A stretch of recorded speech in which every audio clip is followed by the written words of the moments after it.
আপনারা যারা ফেসবুকের মধ্যে রিলস ক্রিয়েটার আছেন তারা কিন্তু অনেক সময় ভুলভাবে আপনাদের রিলস ভিডিওগুলো ফেসবুকের মধ্যে পাবলিশ করে থাকেন। তো বন্ধুরা, আপনারা যদি ভুলভাবে আপনাদের রিলস ভিডিওগুলো ফেসবুকের মধ্যে পাবলিশ করে থাকেন তাহলে সেই ক্ষেত্রে কখনোই আপনাদের একটি রিলস ভিডিও কিন্তু ভাইরাল হবে না বা আপনার রিলস ভিডিওতে কিন্তু বেশি পরিমাণে ভিউজ আসবে না। তাই অবশ্যই সঠিকভাবে যখন আপনি একটি রিলস ভিডিও ফেসবুকের মধ্যে পাবলিশ করবেন সেই ভিডিওটি দ্রুত ভাইরাল হবে, হিউজ পরিমাণে ভিউজ কিন্তু সেই রিলস ভিডিওতে কিন্তু গেইন হওয়ার সম্ভাবনা আছে। তো বন্ধুরা, আজকের ভিডিওটিতে এই বিষয়টি সম্পর্কে আমি বিস্তারিত আলোচনা করব যে আসলে একটি রিলস ভিডিও সঠিকভাবে কিভাবে আপনারা ফেসবুক পেজের মধ্যে আপলোড করবেন এবং সেই ভিডিওটিতে হিউজ পরিমাণে ভিউজ আপনারা নিয়ে আসতে পারবেন। তো বন্ধুরা, ভিডিওটি শুরু করার আগে ছোট্ট একটি রিকোয়েস্ট, চ্যানেল নতুন হয়ে থাকলে অবশ্যই চ্যানেলটি সাবস্ক্রাইব করে দিবেন, ফেসবুক পেজ থেকে দেখলে অবশ্যই ফেসবুক পেজটি ফলো করে দিবেন, যাতে করে ভবিষ্যতে ফেসবুক রিলেটেড এবং আরও ইনফরমেটিভ কন্টেন্টগুলো আপনারা পেতে থাকেন। তো বন্ধুরা, আজকের এই ভিডিওটিতে আমি আপনাদের স্ক্রিন রেকর্ড করে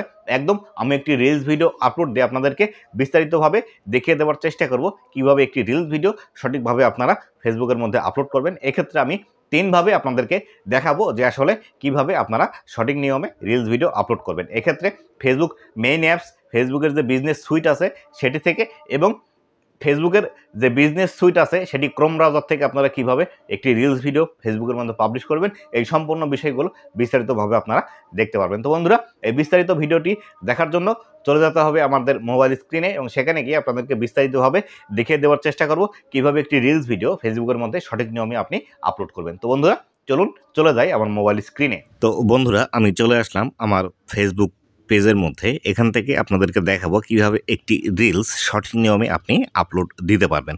তো বন্ধুরা, এখান থেকে উপরের দিকে দেখতে পাচ্ছেন একটি প্লাস আইকন আছে, এই প্লাস আইকনে আপনাকে ক্লিক করতে হবে। এই প্লাস আইকনে ক্লিক করার মাধ্যমে আপনি এখান থেকে রিলস আপলোড দিতে পারবেন, অথবা এখান থেকে দেখতে পাচ্ছেন আমাদের যে পেজের পিকচারটি আছে বা লোগোটি আছে, এই লোগোর উপর ক্লিক করবেন। এই লোগোর উপর ক্লিক করার পর একটু নিচের দিকে স্ক্রল ডাউন করে আসলে এখান থেকে একটি অপশন পাবেন। দেখুন, এখান থেকে রিলস আপলোড করার একটি অপশন পাবেন।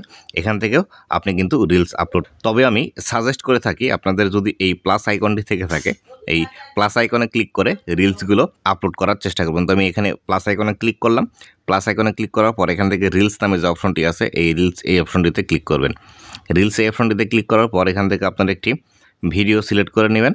এখান থেকে ভিডিও সিলেক্ট করার পর এখানে নিচের দিকে দেখতে পাবেন নেক্সট নামে একটি অপশন আছে, এই নেক্সট এই অপশনটিতে ক্লিক করবেন। নেক্সট এই অপশনটিতে ক্লিক করার পর এরকম একটি ইন্টারফেস আপনাদের সামনে আসবে।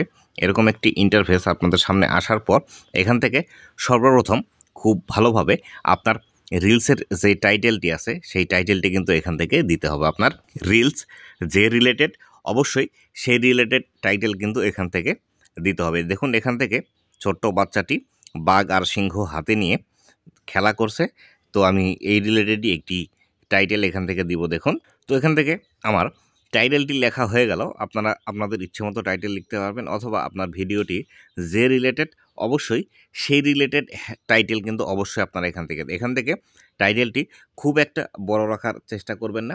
3 থেকে 4 ওয়ার্ডের মধ্যে আপনার যদি টাইটেলটি শেষ করা সম্ভব হয় তাহলে অবশ্যই 3 থেকে 4 ওয়ার্ডের মধ্যেই আপনার কিন্তু এই টাইটেলটি শেষ করা উচিত। এখান থেকে দেখুন, ওয়ার্ড বলতে আমি বুঝাচ্ছি। দেখুন, এখান থেকে বাঘ সিংহ নিয়ে খেলা, এখানে কিন্তু 4টি ওয়ার্ড আছে বা 4টি শব্দ আছে। এইভাবে যদি আপনারাও খুব ছোট করে একটি রিলসের টাইটেল দেন তাহলে সেই ক্ষেত্রে আপনার এই টাইটেলগুলো আরও বেশি কিন্তু আকর্ষণীয় হবে এবং দর্শক যারা আছে সম্পূর্ণ টাইটেল দেখতে পেলে যখন তাদের ভিডিওটি সামনে আসবে তখন কিন্তু এই টাইটেলটি দেখে তারা ভিডিওটি দেখার আরও বেশি আগ্রহ প্রকাশ করবে। এরপর টাইটেলটি দেওয়া হয়ে গেলে আমরা এখান থেকে আমাদের যে কিবোর্ডের অ্যারো বাটনটি আছে, এই কিবোর্ডের অ্যারো বাটনে ক্লিক করব। কিবোর্ডের অ্যারো বাটনে ক্লিক করে নিচের দিকে নেমে আসব। নিচের দিকে নেমে আসার পর এখান থেকে কিছু আমরা হ্যাশট্যাগ ইউজ করব। এই হ্যাশট্যাগুলো অবশ্যই কিন্তু আমাদের ভিডিও রিলেটেড হতে হবে। অনেক সময় আপনারা এমনভাবে কিছু হ্যাশট্যাগ ইউজ করেন যে হ্যাশট্যাগুলো পপুলার বা যে হ্যাশট্যাগুলো বেশি পরিমাণ সার্চ ভলিউম আছে বা বেশি মানুষ ইউজ করেছে, সেই হ্যাশট্যাগুলো কিন্তু আপনারা এখান থেকে ইউজ করে দেন। এই ভুলটি কখনোই আপনারা কিন্তু করা যাবে না, বা এই ভুলটি যদি আপনারা করেন তাহলে সেই ক্ষেত্রে আপনার এই রিলসটি সঠিক মানুষের কাছে পৌঁছাবে না, বা আপনার এই রিলস ভিডিওটি কিন্তু কখনোই ভাইরাল হবে না। তাই অবশ্যই আপনারা যখন আপনার ভিডিওতে হ্যাশট্যাগ ইউজ করবেন এই হ্যাশট্যাগ ইউজগুলো এমনভাবে করবেন যাতে করে আপনার ভিডিওর মধ্যে যে বিষয়গুলো আছে অবশ্যই সেই বিষয়গুলো থাকে এবং অবশ্যই যাতে আপনার এই হ্যাশট্যাগুলো আপনার ভিডিও রিলেটেড হয়ে থাকে। এই ক্ষেত্রে আপনি 3 থেকে 4টি অথবা 5টি, হাইস্ট আপনি 7টি পর্যন্ত হ্যাশট্যাগ এখান থেকে ইউজ করতে পারবেন। এই 7টির বেশি হ্যাশট্যাগ ইউজ করা কখনোই ভালো না, বা ফেসবুক কিন্তু এটি ভালো চোখে দেখে না। তাই অবশ্যই আপনারা যখন আপনাদের ভিডিওতে হ্যাশট্যাগ ইউজ করবেন অবশ্যই 3 থেকে 5টি, হাইস্ট 7টি, এর বেশি ইউজ করতে যাবেন না। যদিও 15টি পর্যন্ত হ্যাশট্যাগ ইউজ করা যায়, আপনার 15টা পর্যন্ত ইউজ না করলেও হবে। আপনি 3 থেকে 4, সবচেয়ে ভালো হয় 3টি ইউজ করা, এর থেকে আপনি 5টি ইউজ করতে পারেন, বা আপনার যদি আরও বেশি ইউজ করার প্রয়োজন মনে হয় তাহলে সেই ক্ষেত্রে 7টি ইউজ করবেন। এবার আসি, আপনারা আরও যে ভুল কাজটি করে থাকেন যখন একটি রিলস ভিডিও আপলোড দেন তখন, এখানে দেখুন আমি যেভাবে টাইটেল লিখেছি এই টাইটেলটি আপনারা এভাবে না লিখে সরাসরি যে কাজটি করেন, আপনাদের এই টাইটেলটি না লিখে আপনারা সরাসরি এখান থেকে এসে জাস্ট এখান থেকে কিছু হ্যাশট্যাগ এখান থেকে আপনারা দিয়ে আপনার ভিডিওগুলো এখান থেকে কিন্তু পাবলিশ করে দেন। এই ভুলটিও কিন্তু কখনো করবেন না। কেননা যখন আপনার একটি ভিডিও পোস্ট করছেন, আপনি যদি সঠিক নিয়মে এখানে যদি টাইটেল না দেন তাহলে সেই ক্ষেত্রে ফেসবুকও বুঝতে পারবে না যে আসলে আপনার ভিডিওর মধ্যে কী আছে, বা যারা দর্শক আছে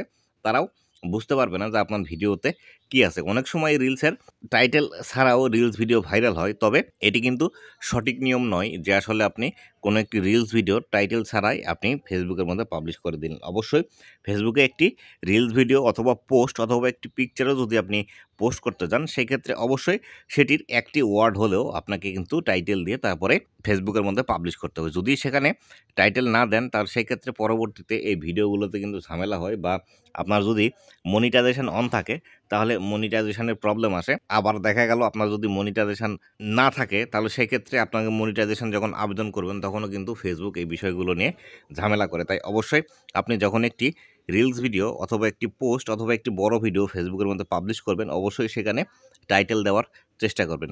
তো এখানে গেল টাইটেল এবং হ্যাশট্যাগের বিষয়গুলো, এবং নিচের দিকে আমাদের কিছু কাজ করতে হবে। দেখুন এখানে নিচের দিকে এসে আমাদেরকে যে ট্যাগ পিপুল আছে, অবশ্যই এই ট্যাগ পিপুলে আপনাদেরকে কাজ করতে হবে। এই ট্যাগ পিপুলের উপর অ্যারোতে ক্লিক করলে আপনারা এখান থেকে আপনাদের যে ফ্রেন্ড লিস্ট আছে বা আপনাদের যে ফ্রেন্ডের সাজেশন আছে এখান থেকে কিন্তু আপনারা এভাবে সি ফ্রেন্ড লিস্ট এখান থেকে এসে আপনারা কিন্তু আপনাদের ফ্রেন্ডের সাথে এই ভিডিওটি ট্যাগ করে দিতে পারবেন। এখান থেকে ট্যাগ করে দিলে আপনার ভিডিওতে ভিউজ আসবে, যেমন আমরা ফেসবুক আইডি থেকে করে থাকি ঠিক সেরকমভাবেই। এরপরে লোকেশান আছে, অবশ্যই আপনি যদি চান আপনার নিজস্ব এরিয়াতে আপনার রিলস ভিডিওটি বেশি দেখানো হোক তাহলে সেই ক্ষেত্রে আপনি কিন্তু এখান থেকে এই যে লোকেশানে ক্লিক করে লোকেশান অ্যাড করে দিতে পারেন। এখান থেকে লোকেশানে অ্যাড করলে এখান থেকে সার্চ করার অপশন পাবেন। আর অবশ্যই এই লোকেশানটি অ্যাড করার ক্ষেত্রে আপনার ফোনের যে লোকেশানের সিস্টেমটি আছে সেই লোকেশান কিন্তু অ্যাড করে নেবেন। নেওয়ার পর আপনার যে এলাকাটি আছে সেই এলাকা সার্চ করে আপনি এখান থেকে দিতে পারেন। সেক্ষেত্রে আপনার এই রিলসটি আপনার নিজের এলাকায় বেশি কিন্তু দেখাতে শুরু করবে। পরবর্তীতে আসি, এখানে নিচের দিকে আছে অ্যাড টপিক নামে একটি বিষয় আছে।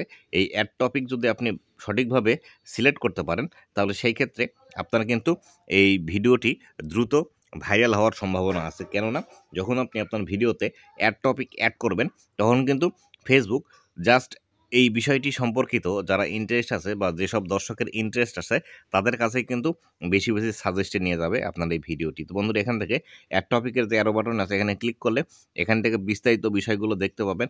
আপনার যে বিষয়টি আছে বা আপনি যে রিলেটেড ভিডিওটি ফেসবুকের মধ্যে পাবলিশ করতে চাচ্ছেন অবশ্যই সেই রিলেটেড বিষয় কিন্তু এর মধ্যে অবশ্যই আছে। আপনি সেখান থেকে একটি টপিক সিলেক্ট করে নিয়ে সেই ভিডিওটি পাবলিশ করবেন, এবং সেই টপিকটি সিলেক্ট করার পর এখানে উপরে সেভ বাটন আছে, এখানে সেভ করলে কিন্তু সম্পূর্ণ বিষয়গুলো সেভ হয়ে যাবে। এবং নিচের দিকে এখান থেকে দেখতে পাচ্ছেন সি মোর সেটিংস নামে একটি অপশন আছে। সি মোর সেটিংস এখানে যদি আপনি ক্লিক করেন, ক্লিক করার পর নিচের দিকে দেখুন এখান থেকে কভার টেস্টের নামে একটি বিষয় আছে। এই কভার টেস্ট যদি আপনি খুব ভালোভাবে করতে পারেন তাহলে কিন্তু আপনার ভিডিওটি দ্রুত ভাইরাল হওয়ার সম্ভাবনা আছে। কেননা এই কভার টেস্টে আপনি যখন ক্লিক করবেন, এই কভার টেস্টে ক্লিক করলে বিস্তারিত বিষয়গুলো দেখতে পাবেন। তো বন্ধুরা এই কভার টেস্ট সম্পর্কিত আমার একটি বিস্তারিত ভিডিও আছে, আপনাকে অবশ্যই সেই ভিডিওটি দেখতে হবে। এই কভার টেস্ট সম্পর্কে বিস্তারিত জানার জন্য আমি এই ভিডিওটি আমার এই ভিডিওর লাস্টে ইন্ড স্ক্রিনে দিয়ে দিও, অবশ্যই এই ভিডিওটি শেষ হলে সেই ভিডিওটি দেখে নেবেন। তো বন্ধুরা, এই সম্পূর্ণ যে বিষয়গুলোর কথা আমি উল্লেখ করলাম, এইভাবে যদি আপনি একটি রিলস ভিডিও ফেসবুকের মধ্যে পাবলিশ করেন, তাহলে অবশ্যই আপনার রিলস ভিডিওতে ভিউজ আসতে বাধ্য হবে। তো বন্ধুরা, এই ছিল আজকের ভিডিওটি কেমন লেগেছে অবশ্যই জানাবেন, এবং ভবিষ্যতে ফেসবুক রিলেটেড আর কোন বিষয়ের ভিডিও আপনি দেখতে চান অবশ্যই সেটি কমেন্ট করে জানিয়ে দিবেন, তাহলে আপনাদের সেই ডেডিকেটেড ভিডিওটি বানিয়ে উপহার দেওয়ার চেষ্টা করব। তো বন্ধুরা, ভালো থাকবেন, সুস্থ থাকবেন, আবারও দেখা হবে নতুন কোনো ভিডিওতে। ধন্যবাদ সবাইকে।